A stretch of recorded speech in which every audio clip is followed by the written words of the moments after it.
Assalamualaikum warahmatullahi wabarakatuh. Jumpa lagi dengan saya guys, Cak Mujib. Gimana kabar teman-teman semua? Semoga sehat selalu dalam lindungan Allah Subhanahu wa taala, dijauhkan dari segala mara bahaya, malapetaka, bencana dan bala serta berbagai macam penyakit. Amin amin ya rabbal alamin. Alright guys, kali ini kita akan reaksi sebuah video yang sangat menarik sekali. Bagaimana Indonesia ya kalah telak dengan Malaysia. Ada apa ini ya kan? Nah, tonton dari awal sampai akhir, jangan cuma nonton thumbnail dan judulnya saja. Buat teman-teman semua yang mau belanja, silahkan belanja di bawah ini ya guys ya. Dan kalau ada super sticker silahkan diterbangkan juga. Tanpa berlama-lama, jom kita simak videonya. Let's go. Kenapa animasi Malaysia lebih terkenal daripada animasi Indonesia? Upin Ipin dari tahun 2007 udah bisa tayang lebih dari 100 negara. Terus animasi Bobo Boy udah tayang di 50 negara lebih. Sementara Indonesia belum ada tuh animasi yang punya pencapaian segitu. Mentok-mentok animasi Indo yang udah keluar negeri itu baru Nusarara, Juki, Kiko, dan itu semua baru tayang di Asia Tenggara. Jadi belum seglobal animasi Malaysia. Padahal kan kita tetanggaan dan nggak terlalu beda jauh perkembangan negaranya. Betul, bisa beda banget ya industri animasinya. Apakah karena Malaysia mulai investasi animasi lebih awal daripada Indonesia? Atau karena Indonesia kekurangan bakat animator? Atau jangan-jangan karena pemerintah Indonesia terlalu fokus ke hal yang lain kayak AI sampai lupa kembangin industri animasi. Iya ini sih. tuh masalah yang urgent banget. Nggak tahu juga ya. Aku Lajunta, saya emang nggak tahu kalau jawaban di balik masalah ini dan berusaha buat nemu solusinya. Jadi tonton video ini sampai selesai.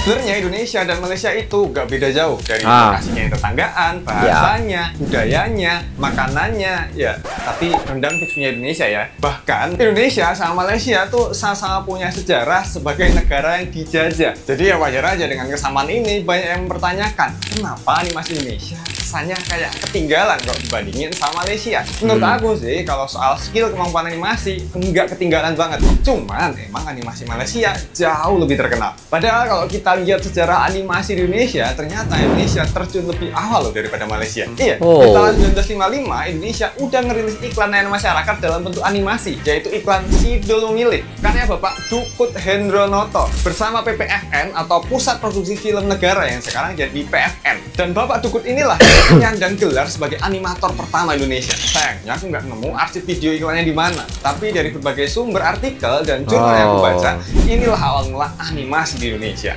Sementara Malaysia sendiri baru memulai melangkah di industri animasi tahun 1978 lewat FNM atau Film Negara Malaysia yang sekarang menjadi FINAS. Malaysia mulai dengan produksi untuk animasi pertama mereka, Hikayat Sang Kancil, yang mana film... Nah, Hikayat Sang Kancil waktu saya kecil ini tonton sama saya guys, tonton terus. Ternyata itu dari Malaysia. Animasi pendek ini sempat tayang di 1978, namun rilis secara resmi dan luas di tahun 1983 di publik. Nah, terbukti kan kalau Indo mengambil langkah lebih awal daripada Malaysia. Dan pelopor animasi di kedua negara ini sama-sama dari pemerintah. Walau agak disayangkan karena animasi pertama Indonesia dipakai untuk alat politik. Ditambah lagi setelah Malaysia sukses dengan Hikayat Sang Kancil, mereka bikin lanjutannya. Di 1984 rilis Sang Kancil dan Monyet. Lalu Kancil dan Monyet dan Buaya. Sementara Indonesia setelah rilis animasi iklan di 1955 hanya memproduksi animasi sederhana untuk edukasi yang tayang di tahun 1970-an di TVRI. Baru di 1983 PPFN akhirnya merilis serial animasi pertama di Indonesia, yaitu Si Huma. Dan sebenarnya dengan Si Huma, Indonesia sekali lagi lebih unggul daripada Malaysia karena merilis serial animasi lebih awal. Sayangnya setelah itu Indonesia kalah karena Malaysia jadi yang pertama merilis film animasi se-Asia Tenggara. Di 1995, Malaysia rilis film animasi Silat Legenda pertama bro di Asia Tenggara. Setelah itu Indonesia kalah telak dengan Malaysia di bidang animasi. Beneran nggak bisa ngejar setelah itu. Tapi bukannya nggak bisa ngejar sih, tapi nggak ada support yang memadai di Indonesia buat ngejar animasi di Malaysia. Sebenarnya kalau kita disupport oleh pemerintah, kita pasti udah ngebut banget, bener gak sih?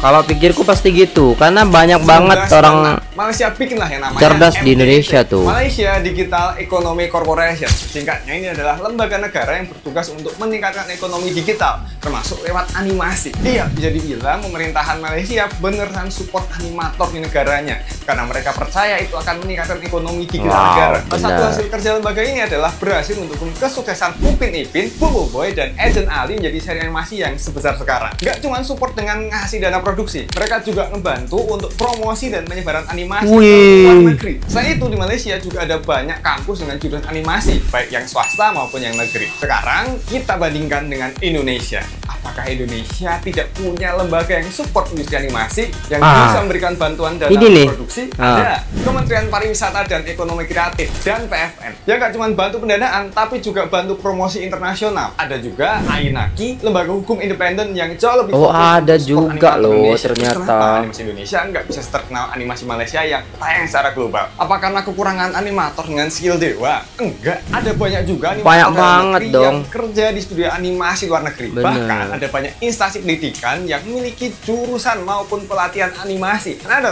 jurusan animasi di SMM yang merupakan kampus negeri di bawahnya Komdigi langsung. Jadi nggak cuma punya animator dengan skill mumpuni, tapi Indonesia mampu untuk menciptakan para animator tersebut. Cuma sayangnya Malaysia udah lebih dulu mensupport animatornya, sementara Indonesia sepertinya baru-baru ini mulai melirik industri animasi sebagai peluang. Jadinya ketika Malaysia punya banyak studio animasi besar dengan dukungan pemerintah, kebanyakan di Indo cuma studio independen kecil yang tidak bisa bertahan lama maupun menciptakan sebuah karya yang terkenal. Ditambah dengan masyarakat Indo dari dulu kebiasaan nonton kartun atau anime di TV. Jadinya pas ada animasi lokal yang tayang TV, banyak yang nganggep animasinya jelek lah, kaku lah, ceritanya B aja lah. Dengan masyarakat yang nggak memberikan support maupun ruang untuk para animator itu berkembang, ya industri animasi lokal makin lempem.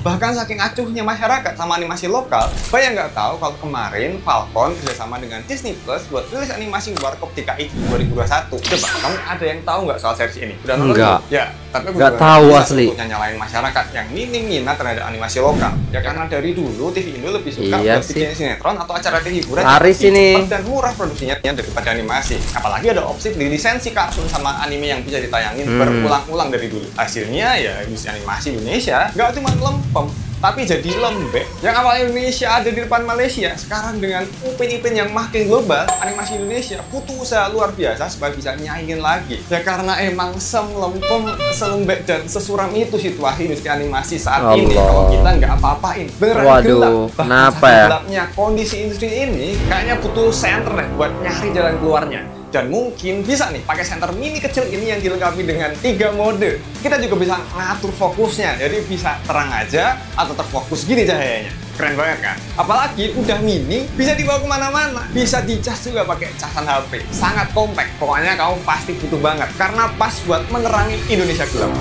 Langsung aja, klik di deskripsi ya. Buruan loh. Apalagi kan, untungnya ya, sekarang di industri animasi lokal tuh udah ada Adit Sopo Jarwo, Nusa dan Rara. Dan film animasi yang paling menjanjikan, yang bakal tayang lebaran ini, yaitu Jumbo. Jadi kayak ada secerca harapan gitu. Walau nih ya, kalau aku boleh jujur ya, sebenarnya masalah kenapa Indonesia ketinggalan banget tuh bukan cuma karena kita telat mulainya, atau pemerintah baru-baru aja supportnya, atau bahkan karena masyarakat nggak ngedukungnya. Ada satu alasan utama. Apa tuh? Yaitu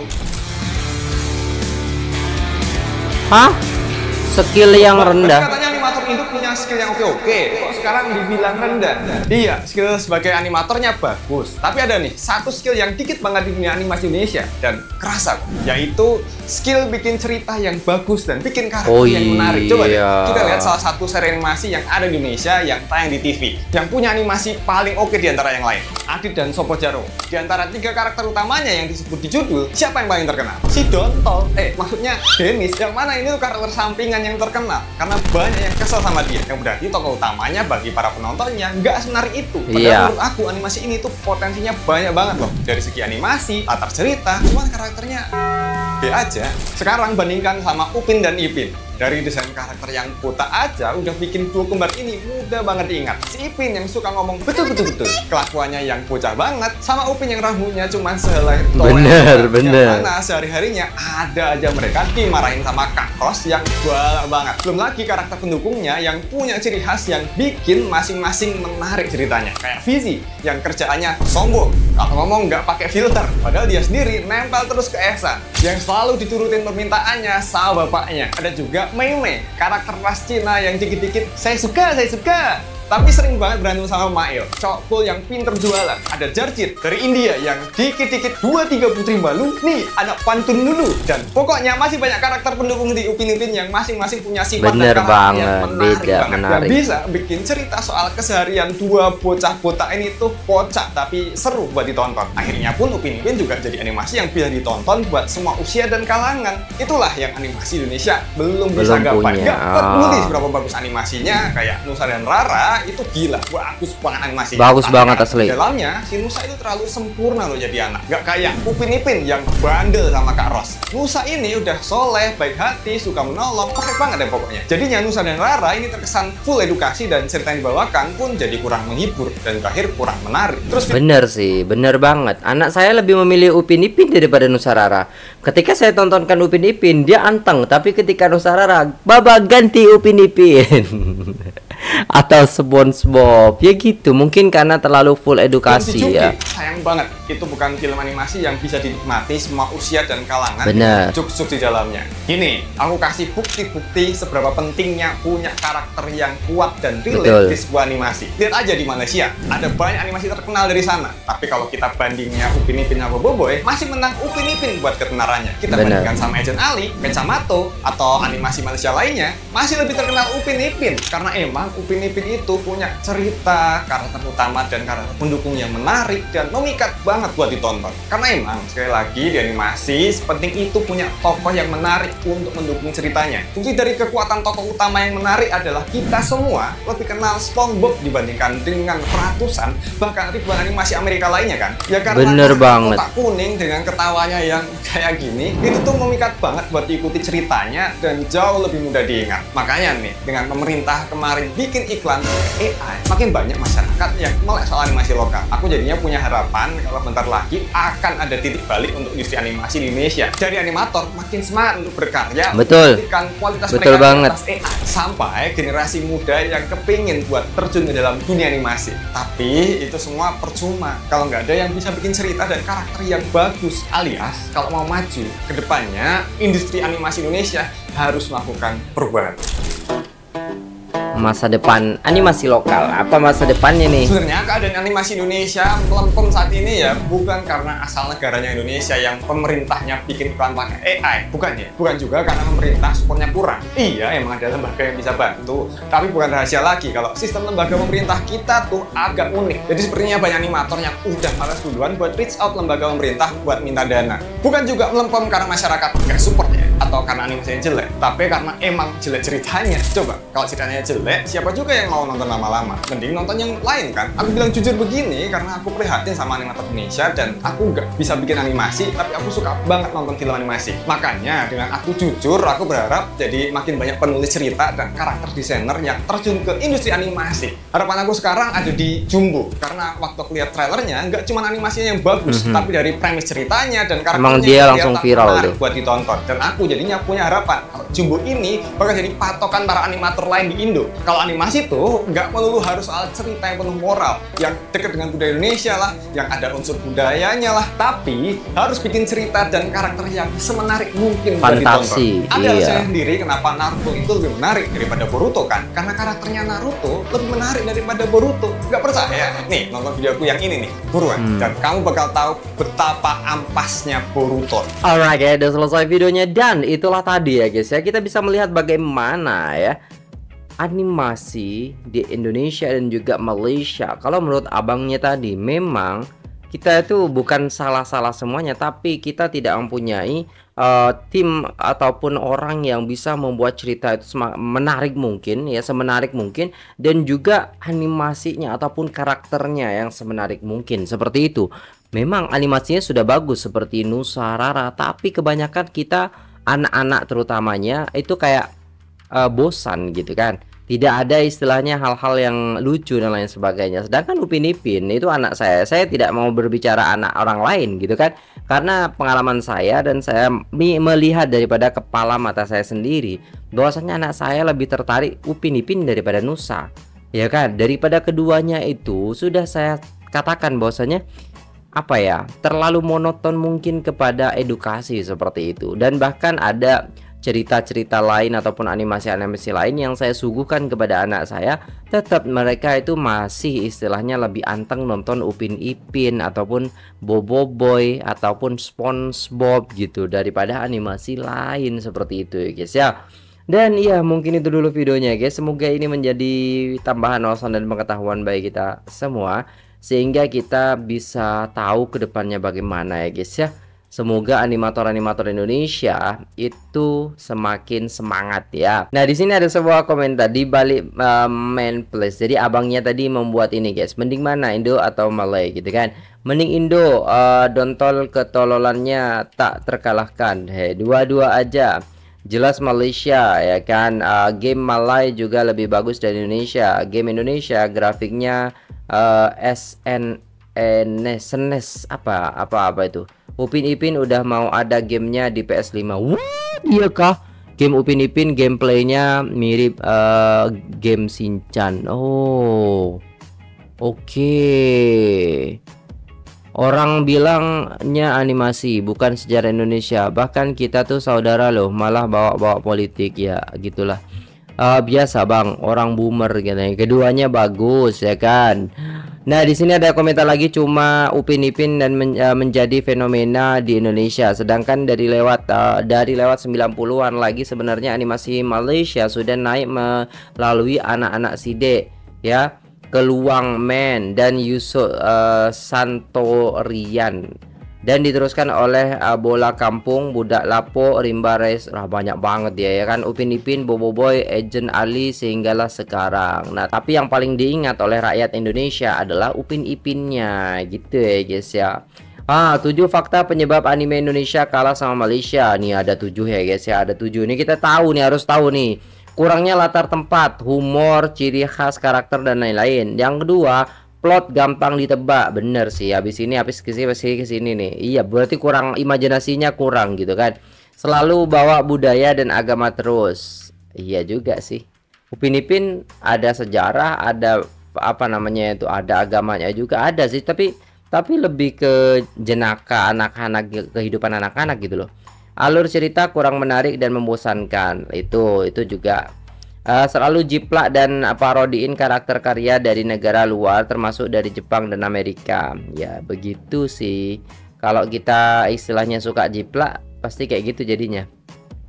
Buat animasi selalu mainstream. Bener, tapi kalau yang horor-horor tuh laku banget loh. Istilahnya yang lagi viral apa nih, terus dibuat animasinya gitu kan, pasti. Tapi tidak tidak menunjukkan identitas kita gitu loh. Grafik animasi nggak terlalu bagus dan pergerakan karakternya kaku. Jadi mustahil animasi Indonesia mau saingin animasi dari luar, terutamanya Malaysia. Oh gitu bang. Oke bang, makasih banyak. Menurut gue Indo kadang terlalu maksain kayak Indonesia banget, jadinya kayak cringe kalau ditonton. Iya sih, mungkin gitu. Ya gitulah guys ya. Silahkan nilai sendiri bagaimana menurut teman-teman ya. Semoga Malaysia semakin sukses dan Indonesia juga menyusul kesuksesannya itu. Amin. Oke guys, terima kasih, sampai jumpa di video selanjutnya. Saya pamit undur diri, apabila ada salah kata mohon dimaafkan. Wassalamualaikum warahmatullahi wabarakatuh.